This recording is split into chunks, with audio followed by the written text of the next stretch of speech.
Good morning, everyone. Um, Welcome here. This is Stephen.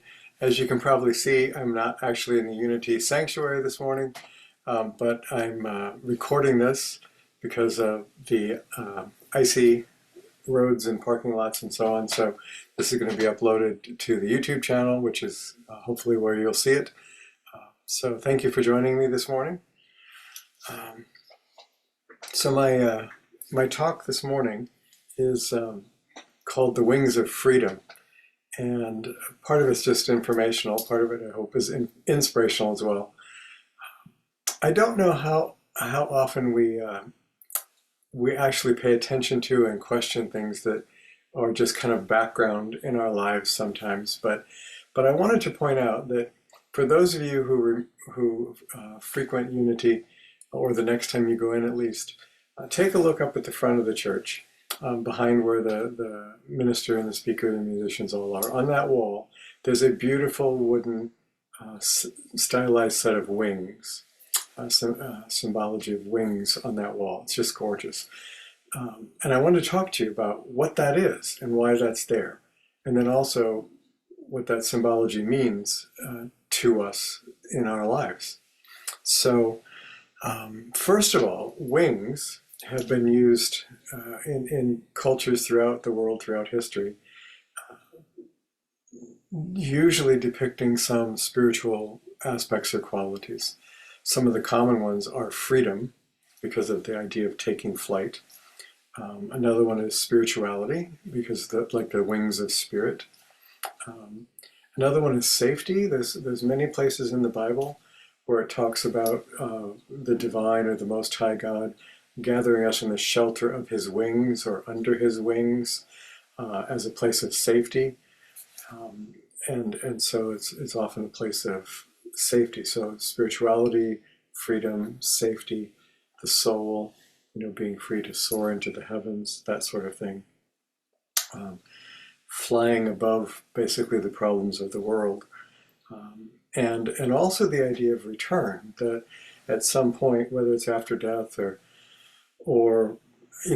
however we understand and believe what happens after this physical life is over, and then beyond what we believe, the actual reality of what happens once this physical life is over. But at some point, the soul that we are, which is not this body, the soul that we are, at some point returns to its maker, to that which created it, to the oneness of being out of which it came, to God, to our spiritual home in the heavens. We have lots of lovely ways to describe that indescribable process. But the wings often represent that flight of the soul homeward as well. So that's all in this, and much more that you could probably see as symbols. That's all in this symbol that's there every single day in the Sanctuary at Unity and every single service that's done there. So I want to talk a bit about it. I made a couple notes so I get the dates and facts right, because this symbol was chosen by Charles Fillmore, one of the co-founders of Unity, as the symbol for the Unity movement. This particular stylized symbol is Egyptian in origin. It was first used as part of the sun disk symbol in ancient Egypt. The Chaldean culture also used a very similar thing. And that particular symbol, this stylized set of wings, was first used on the first issue of Unity magazine, on the cover, which was printed in 1891.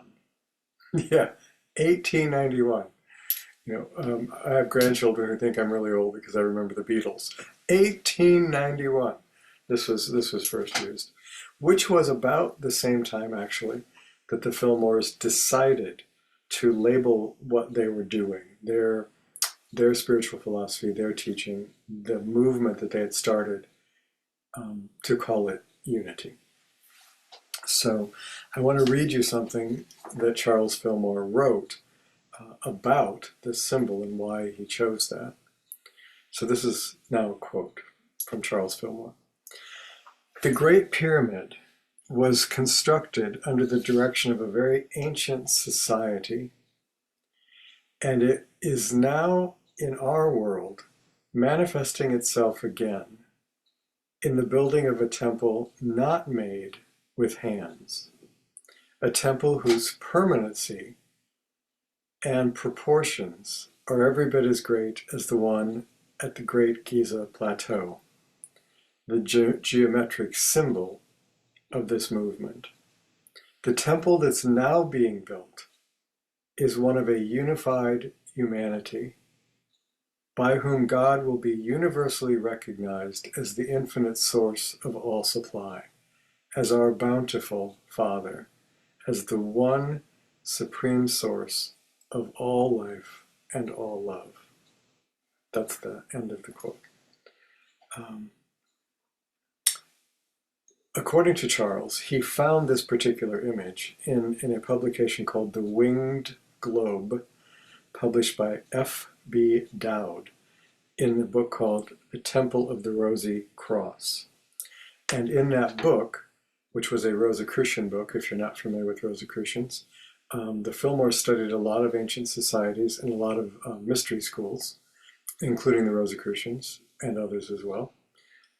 But in this particular Rosicrucian book, The Temple of the Rosy Cross, the author of that book said that this symbol represented a perfected soul. So like these are my words now, but what we might call a Christed soul, or an awakened soul, or a soul that has awakened to and embodied the Christ consciousness within themselves.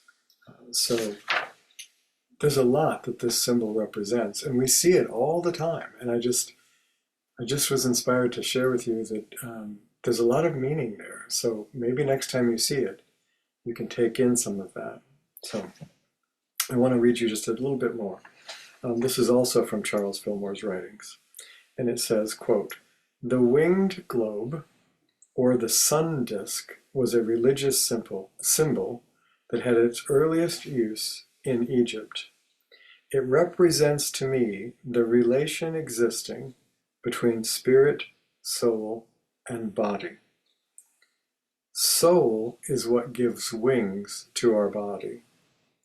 Spirit is the abiding and enveloping principle, like an atmosphere in which both the soul and body exist, and from which they draw their life and inspiration. As man," this is still Charles, "as man develops spiritual consciousness, he attains the realization of his own soul, and it is as if he has grown wings. In back of the soul is the spirit, which quickens and energizes that soul, and gives that soul its wings of freedom." And then one last piece here from Charles, from a different writing. "If you follow the teachings of unity, you will come to realize that you yourself are that winged globe." And he wrote that in 1936. So every Sunday we gather in front of that, and though I'm not there and you're not there today, it's kind of interesting that we're talking about the symbol at the place we always are, and now we're not there. So I hope this is meaningful to you. You might consider it more as you step into that sanctuary.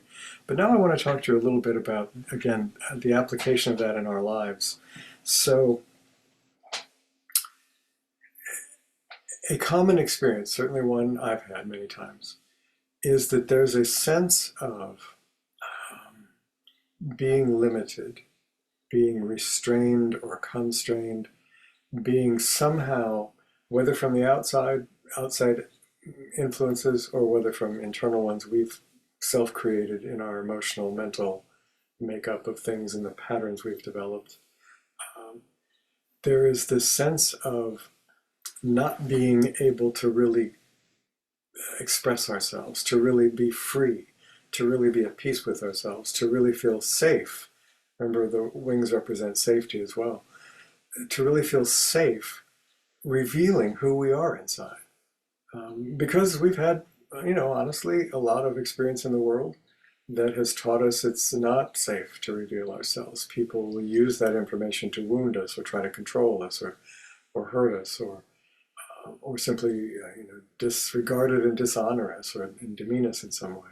So we've built in all these protective mechanisms, and so there's this sense of not being a free soul, if you will, and also this sense of powerlessness that we have in the face of so many things in life.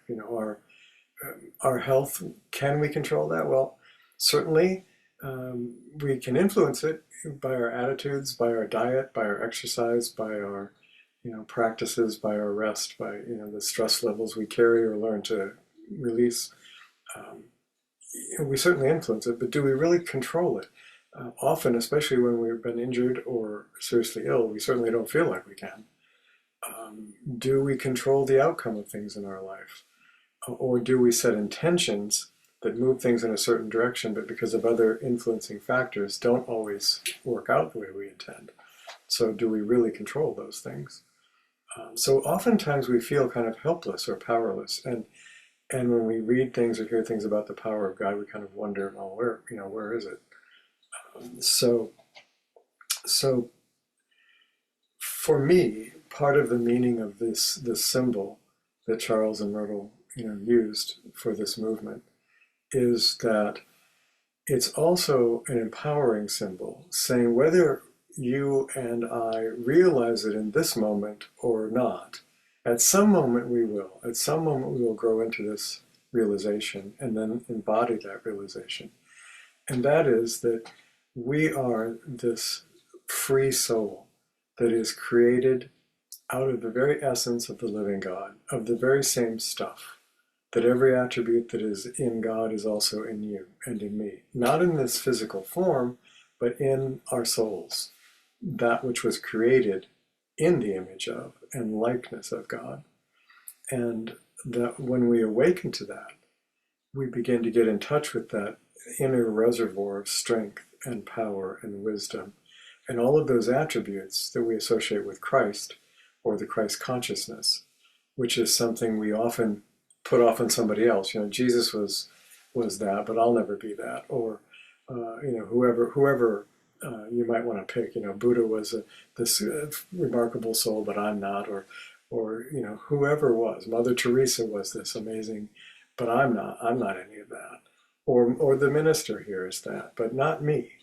And the not me part that keeps us constrained, that keeps us oppressed, even internally oppressed. That part of us one day we're going to come to recognize as false, as a false self, and we're going to be able to embrace our divine potential. What does that mean, and what are the limits to that? I don't know what the limits to that are. And there may well be some, but I do know that embracing that divine potential expands our possibilities and our choices and our abilities beyond what we currently imagine. And when we step into that consciousness, it is as if we're given wings. We're suddenly not weighed down by all these worries and anxieties and stresses of our life in the world, which get to most of us, frankly, at one time or another, and sometimes get to many of us all the time. But this sense of being lifted up into something higher and better and more beautiful and more permanent and more real, frankly, and definitely more loving. That we have the ability to fly into that level of reality, into that aspect of our own being, which is part of the being of this divine, abiding spirit, I believe, as Wanda likes to call it, this, which people call this little word God. And God has so many connotations to it now, and so many things we've been kind of programmed to think about it, that sometimes I like to not use that word, and think of it in this, just this boundless, pure being of life, this pure essence of all that is, and that our being is a part of that. It is created out of that. It is infinitely connected in an unbroken and unbreakable way to that. And we have those same essence, the same qualities of that essence within us. And as we awaken to it, that's what really begins to liberate the soul from all the confines and restrictions that it experiences as a life in human consciousness. So that's the kind of hope and promise that the Fillmores saw and were realizing in their own lives. And I think partly why they chose this symbol to represent that movement. So I'd like to read you a short story that I found very interesting, and then we'll go into just a short meditation, and that will wrap up my part here for today. So, unless you've studied ancient Jewish mysticism, you have probably never heard of this person, but there was one of the greatest teachers in all of Jewish history, in their way of looking at things, who was called the Baal Shem Tov. His name was Rabbi Israel ben Eliezer. And he lived actually during about the time of our American Revolution in the late 1700s. He lived, though, in the Ukraine area, in the eastern section of Europe there, and was well known as a miracle worker, as a healer, as a very wise teacher, as a very compassionate soul, as an awakened person, as a person in touch with God. Many of the kind of attributes that Christians associate with Jesus, Jews of his day associated with Rabbi Israel or the Baal Shem Tov. The Baal Shem Tov was a title that he became known as, which meant the master of the good name, or the name of God, which is a theme throughout the Bible, the power and importance of the name of God. So this is a story about the Baal Shem Tov. There are many, many, many stories. He was a real person, but many legends and myths have grown up about him. But this is one of the stories. So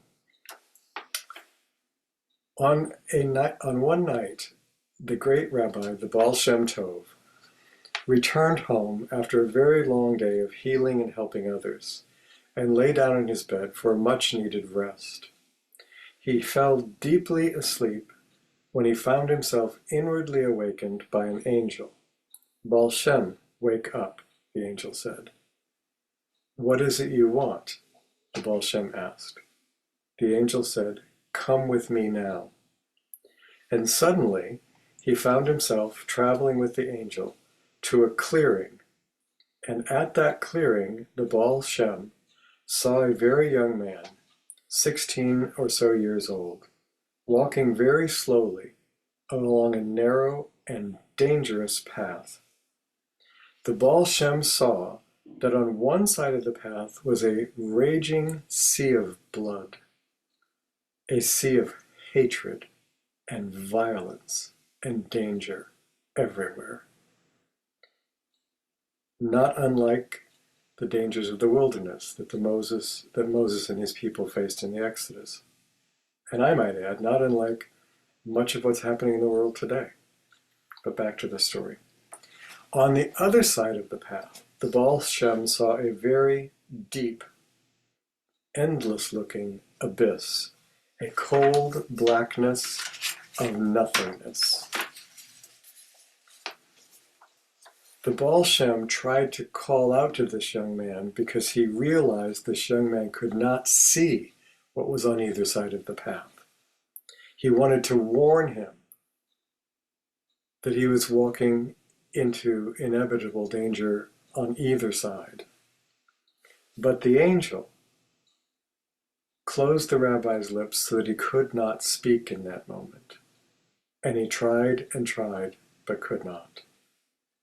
Suddenly, as the Baal Shem watched, the entire area was lit by a blinding flash of lightning, and the eyes of the young man suddenly were opened wide, and he could see himself, for the first time, where he stood, between this sea of raging violence and the deep emptiness on the other side. And his face was horrified.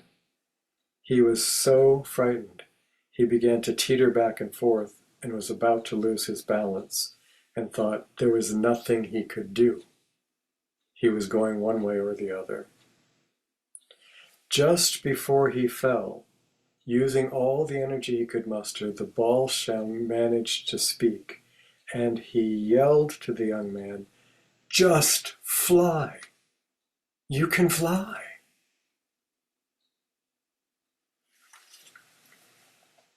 And so often, when we find ourselves in this place of no choice, this place of every movement leads us to disaster, this place of I don't know what to do, I'm terrified. All of that is looking at it from this lens of our physical consciousness and what's happening right now in our circumstances. But our soul is not bound by our circumstances. It is not bound by the choices that our bodies can make, or even our minds. And the soul in us can fly free of all of this.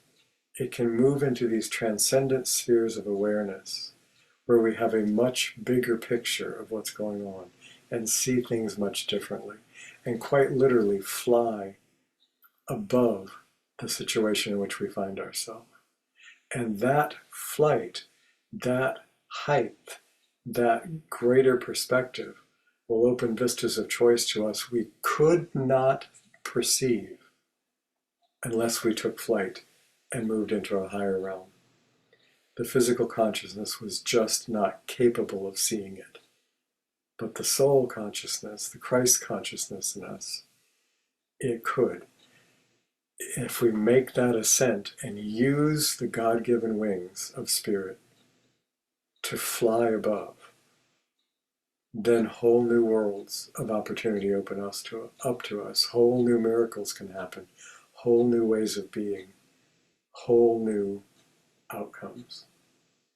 So I think that story of the Baal Shem is one, I'm being very presumptuous here, but I personally think that's one the Fillmores might have liked.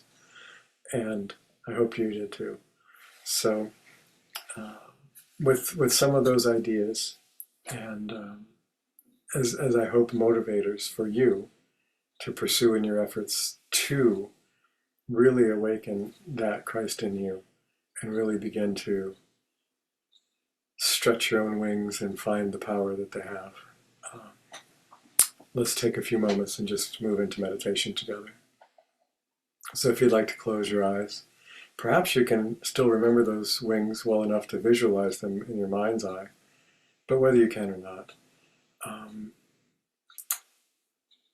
just imagine for a moment that you have this, not a set of physical wings attached to your back, but a set of inner wings, if you will, a spiritual ability to shift your consciousness,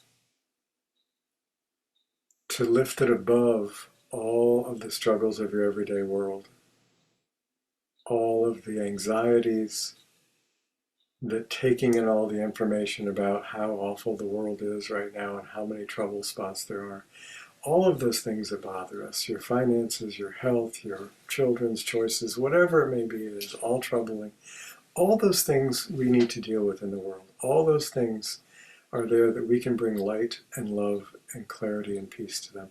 But we also have this ability to have respite from that, to turn our attention upward and inward instead of downward and outward, to look up to this Creator, to this abiding Spirit that has given birth to our soul, sustains our soul, gives wings to our soul, and frees our soul to return fully back into that Spirit. So in this few moments of silence, allow that Spirit to give wings to you inside, to feel what it is to be buoyant, to be lifted up, to experience the joy of life and the freedom of choice and the love of God, not as nice ideas, but as living realities in your being.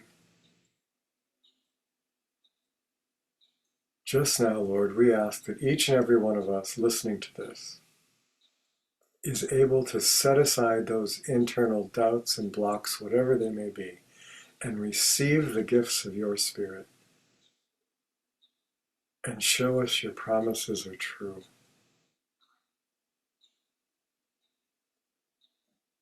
And as Yeshua said a long time ago, I pray, Father, that the joy that is in me be in them,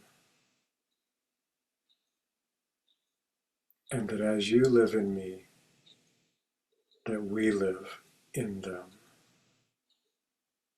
So in this moment, take the symbology of this unity movement and those words of Jesus to heart, and let that transformation work in you.